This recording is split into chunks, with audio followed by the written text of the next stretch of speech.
Nation, and this is the companion video to the 5-minute season planning newsletter that we just sent out. Now, I know the whole concept of planning your season in 5 minutes just sounds ridiculous, right? Nothing in triathlon can be done in 5 minutes unless it's your T1 or T2 time, right? It takes you more than 5 minutes to get in your wetsuit. It takes you more than 5 minutes to change a flat tire. Get into the pool takes like 50 minutes. Everything in triathlon takes longer, right? So why on earth am I planning your season in 5 minutes? I've given you some compelling reasons in the letter, and if you haven't gotten them all, please go back and take a look at that again. Or if you want to see them, please head over to the Endurance Nation blog if you've just found this video. But there's some other reasons as to why it's so important for us to think about your season around one race. Okay, I'm going to go through 3 of them right now for you.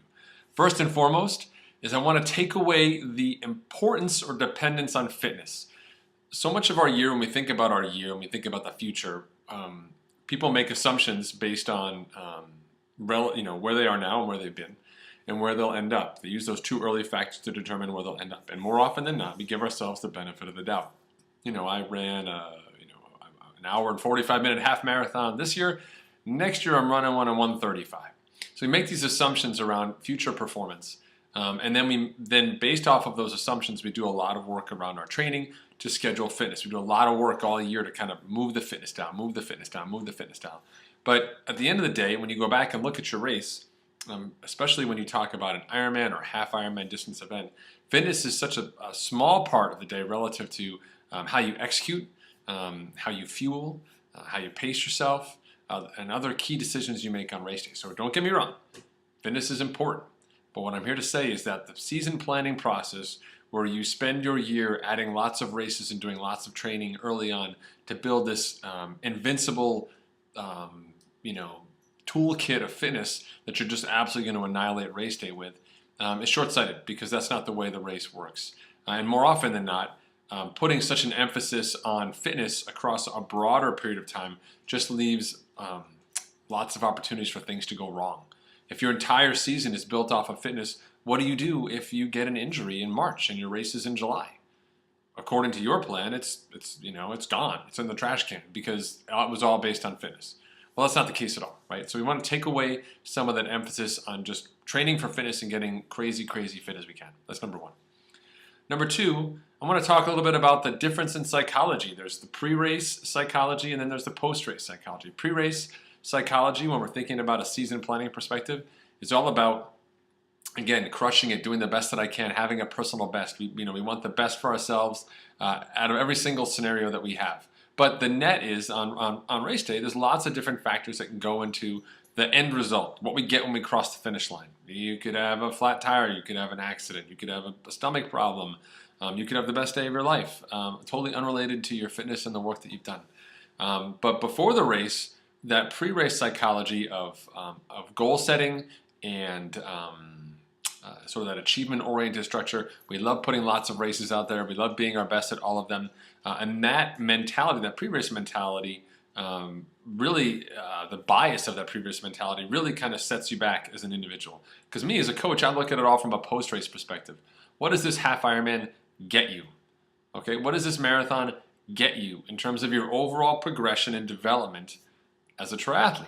If this half marathon is going to set you back, this half marathon was not a good learning experience for you, if this half marathon is not going to build fitness en route to perhaps your bigger race, then I'm asking as your coach, why are you doing that half marathon or that half Ironman? Why are you investing the time and the money in that event if it's not going to set you up? So one of the reasons we pick a race is that it allows us to then build our season accordingly to get everything ready and lined up for that race. It becomes the center of your little triathlon universe, and everything else goes around it, and gets you in a place where you can make informed decisions, about other things. My race is in July, and I have this fun run in April, but I don't feel well. Should I race it or not? Well, the answer is no, because it's not your key race, which is in July, and racing it might set you back. Okay, I've got this key race in July, and there's a half Ironman in May. I live in New England, so I haven't really been outside on my bike. This will be a chance for me to put my race setup together and kind of test it all out, see how it works. Should I race it? The answer is yes. Maybe you've never done an Ironman before and you need to practice actually getting all your stuff together, putting it in a car, getting to the race site, putting it all back together again, putting it together on race morning, putting a race together. There's lots and lots of learning that goes on in there. That's very constructive and positive towards your ultimate goal on the year, which is this Ironman in July. Okay, so one of the things I want you to think of as you're planning your season is not the pre-race. Wow, wouldn't it be cool if I did this? And wouldn't it be cool if I ran that? Wouldn't it be cool if I, rode across my state on a unicycle? But rather say, hey, what are all these other events going to get me? Now that I know I have one race, what do all these other races and events and camps and opportunities get me en route to my bigger race? That's the post-race mentality that your coach brings to the table that I want to impart to you. And then finally, not as sexy, but I definitely think more important, is simply this. It's a simple mantra I use all the time. I'll say it here again. The longer you play the game, the better you get at the game. Okay? I've been doing Ironman triathlon since 2001. It's 2013 right now. I've had 12 years to get it right. When someone new shows up on race day and they're in my age group and they're competing against me, I have 12 years of knowledge. Not just 12 years of fitness, but 12 years of knowledge on how to race, how my body adapts, etc. On top of all that experience, I bring fitness. Okay?